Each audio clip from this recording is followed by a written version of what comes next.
Hello दोस्तों, मेरा नाम है जयदेव और आज हम इस वीडियो में बात करने वाले हैं लारावेल के इंटरव्यू क्वेश्चंस के बारे में। जिससे हम लारावेल के इंटरव्यू के क्वेश्चंस देखेंगे जो मेनली पूछे जाते हैं इंटरव्यूज़ के अंदर और उनको डिस्कस करेंगे। तो फर्स्ट क्वेश्चन है, व्हाट इज़ लारावेल? लारावेल क्या है? ठीक है, तो लारावेल क्या है? एक free open source PHP web framework है। ठीक है, और इसको बनाया किसने था? टेलर ऑटवेल ने। ठीक है, और ये एक वेब डेवलपमेंट में काम आने वाली चीज़ है और इससे हम वेब एप्लीकेशंस वगैरह बनाते हैं, APIs वगैरह हम जो डेवलप करते हैं। ठीक है, और ये क्या करता है कि MVC पैटर्न को फॉलो करता है। जो भी MVC आर्किटेक्चर पैटर्न है उसको फॉलो करता है, जिसके अंदर से आपको व्यू मिलता है, यानी कि फ्रंट एंड जो भी आप देखते हैं वो व्यू सेक्शन हो गया। मॉडल आपको मिलता है, मॉडल यानी कि डेटाबेस रिलेटेड जो भी चीज़ें होती हैं, और आपको कंट्रोलर मिलता है जो कि है लॉजिकल पार्ट, जो कि आपको व्यू और मॉडल को कंबाइन करता है। नेक्स्ट क्वेश्चन है, what are some benefits of Laravel over other PHP frameworks? तो जैसे कि जो आप लारावेल है वो अदर PHP फ्रेमवर्क से किस तरीके से बेटर है, या क्या क्या बेनिफिट्स आपको मिलते हैं इसको यूज़ करने से। तो लारावेल के अंदर क्या है कि आपको setup and customization process is very easy है and fast as compare to other PHP frameworks. ठीक है, आपको इनबिल्ट ऑथेंटिकेशन सिस्टम मिल जाता है, यानी कि रजिस्टर और लॉगिन पेज आपको आसानी से मिल जाता है, और साथ में आपको मल्टीपल फाइल सिस्टम से मिल जाता है। मल्टीपल फाइल सिस्टम का मतलब यह है कि जो भी आपकी इमेजेस वगैरह आप AWS में यूज़ कर पाएंगे। साथ में आपको प्री लोडेड पैकेजेस मिल जाते हैं, जैसे सोशलाइट हो गया, कैशियर हो गया, पासपोर्ट वगैरह है, तो ये आपको प्री बिल्ट लारावेल आपको दे देता है। ऑब्जेक्ट रिलेशन मैपिंग आपको मिल जाती है, यानी कि जो भी डेटाबेस रिलेटेड चीज़ें होती हैं उसको आप क्वेरी वगैरह करना ईजी हो जाता है। तो जो भी डेटाबेस रिलेटेड चीज़ें होती है, आपको फैच करना डेटा, तो आप ORM के थ्रू आप कर सकते हैं। साथ में आपको आर्टिजन कमांड्स मिल जाती हैं, जिससे कि आप कोड का स्केलेटन तैयार कर लेते हैं। यानी कि जैसे कि आपको कंट्रोलर चाहिए, मॉडल चाहिए, तो आप क्या करते हैं कि आप एक कमांड चलाते हैं, PHP आर्टिजन में एक कंट्रोलर, इस तरीके से करके आप मॉडल। एक्सप्लेन माइग्रेशंस इन लारावेल। नेक्स्ट क्वेश्चन है, एक्सप्लेन माइग्रेशंस इन लारावेल। तो माइग्रेशंस क्या है? तो माइग्रेशंस आपकी डेटाबेस रिलेटेड चीज़ें होती हैं, यानी कि मॉडल से रिलेटेड चीज़ है।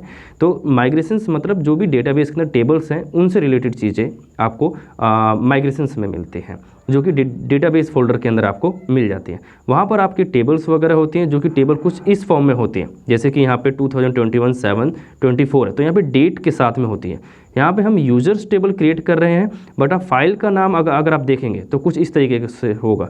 इसी को आप बोलते हैं वर्जन कंट्रोल। वर्जन कंट्रोल मतलब आपको डेट के साथ में आपको चीज़ें मिलती हैं। जो भी फाइलें होती हैं वो आपकी डेट के साथ में स्टोर होती हैं, तो आपको पता चल जाता है कि कौन सी फाइल कब बनी थी। कुछ कमांड्स हैं जो आप PHP आर्टिजन माइग्रेट के साथ साथ में आप रन करते हैं, जैसे कि यहाँ पे आप देख सकते हैं। नेक्स्ट क्वेश्चन है, what is the facade pattern in used for? तो फैसाड पैटर्न क्यों यूज़ किया जाता है, या फिर फैसाड क्या है लारावेल के अंदर और वो कैसे यूज़ किया जाता है, इसको हम देखते हैं। तो फैसाड क्या होता है कि एक स्टैटिक इंटरफेस है ना, to class that are available in the application service container. तो आपको लारावेल के अंदर कुछ ऐसी क्लासेस हैं जो आपको मिलती हैं, और साथ में उसके कुछ फंक्शंस होते हैं जिन्हें आप आसानी से आप यूज़ कर पाते हैं, जो कि आप लारावेल के अंदर इनबिल्ट मोस्टली मिलती हैं, बट आप अपना कस्टम फैसाड भी आप बना सकते हैं। ठीक है, और आपको ये सभी फैसाड आपको यहाँ पर मिलते हैं इल्यूमिनेट सपोर्ट फैसाड्स के अंदर, जो कि आप नेम स्पेस आप यूज़ करते हैं। जैसे कि आप यहाँ पर देख सकते हैं, मैं कैशे यूज़ कर रहा हूँ। तो जो भी आपकी कैशे होती हैं, जो आपकी कैश चीज़ें होती हैं, उससे रिलेटेड जो चीज़ होती है वो आपको इस फैसाड के अंदर मिलती है। तो कैश क्या है? एक स्टैटिक क्लास होगी। गेट क्या हो गया? उसका एक फंक्शन हो गया, जो कि स्टैटिक फंक्शन है। ठीक है, सिमिलरली आपको DV है, वो क्या है? एक फैसाड है, जिसका टेबल एक स्टैटिक फंक्शन है जो आप कॉल कर रहे हैं, और साथ में आप एक पैरामीटर पास कर रहे हैं जो कि टेबल का नाम होता है।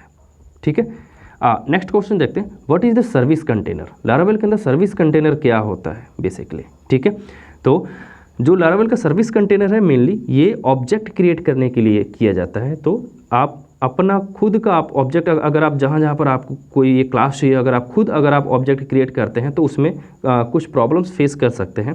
जैसे कि आपको कुछ पैरामीटर्स वगैरह पास करने होते हैं आप अपनी क्लास के अंदर, ताकि वो ऑब्जेक्ट क्रिएट कर सके उसके बिहाफ पर।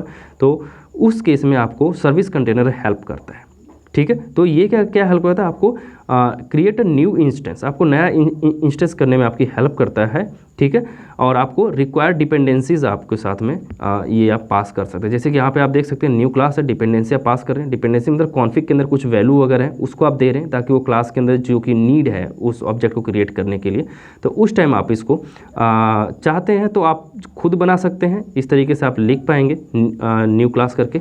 अदरवाइज़ आप अपने कंटेनर के अंदर कुछ इस तरीके से आप लिख पाएंगे, जो भी सर्विस कंटेनर है, और फिर वहाँ से आप कुछ इस तरीके से आप उसको कॉल कर पाएंगे, जैसे कि ऐप मेक योर क्लास।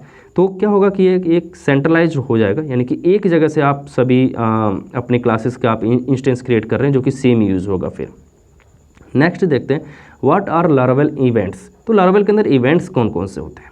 तो Laravel events provide simple observer pattern implementation that allow to subscribe and listen for events in the application. तो इवेंट्स का मतलब क्या होता है कि लारावेल के अंदर कोई भी चीज़ अगर होती है, जैसे कि अगर आप कोई एक यूज़र रजिस्टर होता है या कोई यूज़र सब्सक्राइब करता है आपके चैनल को, या वो क्या कुछ कमेंट करता है, तो वो एक इवेंट हो गया।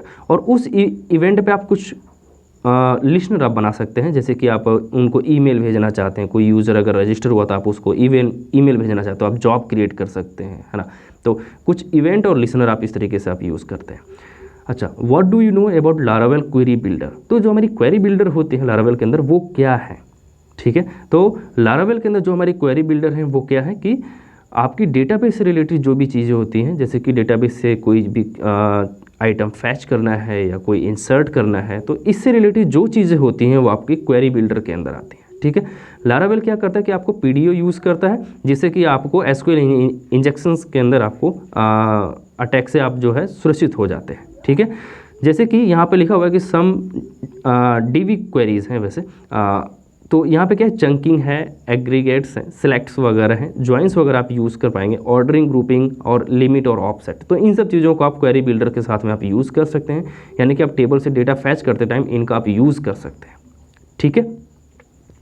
तो नेक्स्ट क्वेश्चन है how do you generate migrations. आप माइग्रेशंस किस तरीके से बनाते हैं लारावेल के अंदर। माइग्रेशंस मतलब टेबल्स आप समझ सकते हैं, ठीक है।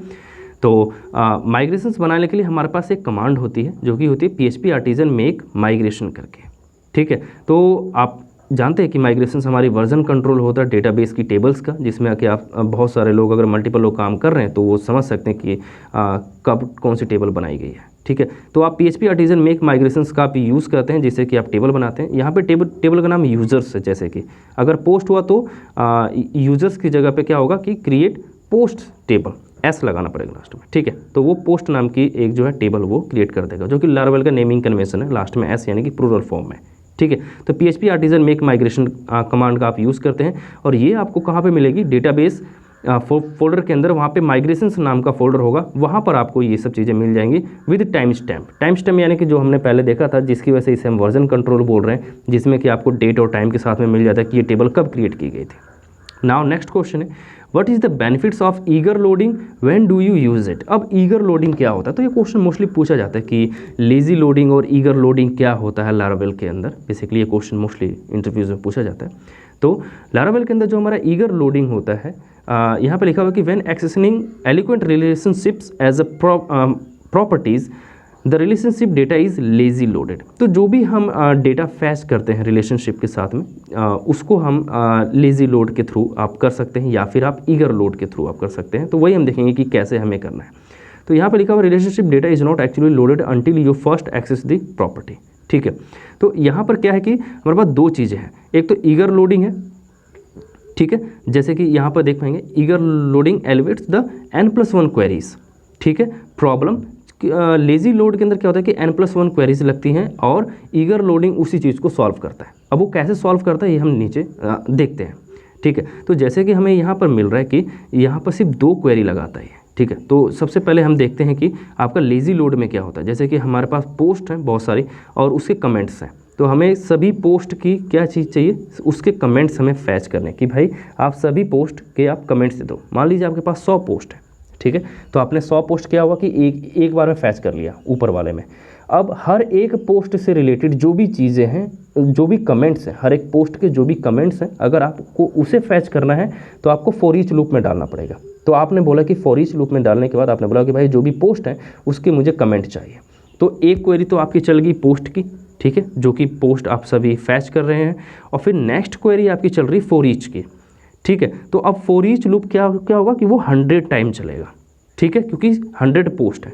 अब 100 यानी कि n हो गया, और एक क्या है कि वो खुद फैच किया था एक बार उसको, तो जो कि सभी पोस्ट को फैच किया था एक बार, तो एक क्वेरी ऊपर लग गई और 100 आपके कमेंट को फैच करने में। तो कितने हो गए टोटल 101, ठीक है। तो आपको ऐसे 1000 हुए तो 1000 + 1 क्वेरी आपकी जाएंगे। अब देखते हैं आपके ईगर लोडिंग के अंदर कि क्या होता है। ईगर लोडिंग के अंदर आपने पोस्ट फैच किया विद कमेंट्स। तो आपने क्या किया यहाँ पे कि एक क्वेरी आपने चलाई पोस्ट की कि भाई मुझे सभी पोस्ट चाहिए, और दूसरी क्वेरी आपने एट द सेम टाइम आपने चला दी कि मुझे उन सभी पोस्ट के कमेंट्स भी चाहिए। ठीक है, तो यहाँ पर एक जो है क्वेरी चलेगी आपकी पोस्ट की और दूसरी चलेगी कमेंट की, तो 2 क्वेरी लगी सिर्फ यहाँ पर। आपको इसमें कितने लगी थी 101 क्वेरी, और यहाँ पर कितनी लगी, सिर्फ 2 क्वेरी लगी है। तो इसी चीज़ को हम बोलते हैं ईगर लोडिंग। तो ईगर लोडिंग में क्या होता है कि आपकी डेटाबेस क्वेरी कम लगती है, यानी कि जो भी है n+1 जो प्रॉब्लम है उस चीज़ को सॉल्व करने का ये एक तरीका है। यहाँ पे 100 जो है आपने सबसे पहले लगाया था 100 क्वेरी आपकी कमेंट्स के लिए लगेंगी, और 1 क्वेरी जो लगेगी आपकी वो पोस्ट की लगेगी। ठीक है, और यहाँ पर क्या होगा कि सिर्फ 2 क्वेरी लगेंगी। अब हम नेक्स्ट क्वेश्चन देखते हैं कि how do you do soft deletes. आप सॉफ्ट डिलीट क्या है, कैसे आप यूज़ करते हो। तो सॉफ्ट डिलीट क्या होता है आपको ये समझना ज़रूरी है। सॉफ्ट डिलीट का मतलब होता है कि कोई भी डेटा आपके डेटाबेस से परमानेंट डिलीट नहीं होता है। अगर आप डिलीट करते हैं तो वो वहाँ पे क्या करता है कि एक डिलीटेड एट नाम की एक डेट फील्ड बना देता है, जहाँ पे आपको वो सिर्फ स्टोर कर लेता है कि ये इस दिन डिलीट हुई थी। जैसे कि यहाँ पे लिखा हुआ है कि they are not actually removed from your database. तो कोई भी अगर आप डेटा यूज़ करते हैं तो वो कम्प्लीटली रिमूव नहीं होता, क्योंकि आप नहीं चाहेंगे कि आपका कोई डेटा कम्प्लीटली रिमूव हो। आपके डेटाबेस में एटलीस्ट होना चाहिए, क्योंकि कोई चीज़ आपकी गलती से भी डिलीट हो जाती है तो आप उसको रिकवर बाद में कर सकते हैं। ठीक है, तो यहाँ पे क्या लिखा है कि if a model has a non null deleted at value the model has been soft deleted. ठीक है, तो हमें सबसे पहले क्या करना है कि सॉफ्ट डिलीट अगर हमें यूज़ करना है तो हमें सबसे पहले माइग्रेशंस के अंदर सॉफ्ट डिलीट नाम की चीज़ आपको रखनी पड़ेगी टेबल बनाते टाइम वहाँ पर, ताकि वो डिलीटेड एट प्रॉपर्टी आपको आपकी टेबल में लगा सके। उसके बाद आपको मॉडल में क्या करना है कि सॉफ्ट डिलीट्स आपको यूज़ करना है, और इस तरीके से आप उसको यूज़ कर पाएंगे। और अंत में आपको प्रोटेक्टेड डेट्स में आपको डिलीटेड एट भी डालना पड़ेगा, ताकि अगर वो कोई चीज़ डिलीट होती है तो आपको पता चल सके कि ये चीज़ कब डिलीट हुई थी, और फिर आप उसको रिकवर कर सकते हैं। ठीक है, आई होप कि आपको ये क्वेश्चन सही लगे होंगे। हम नेक्स्ट वीडियो में हम बात करेंगे इसके सेकंड पार्ट के बारे में, जिससे हम और भी क्वेश्चंस के बारे में बात करेंगे। ठीक है।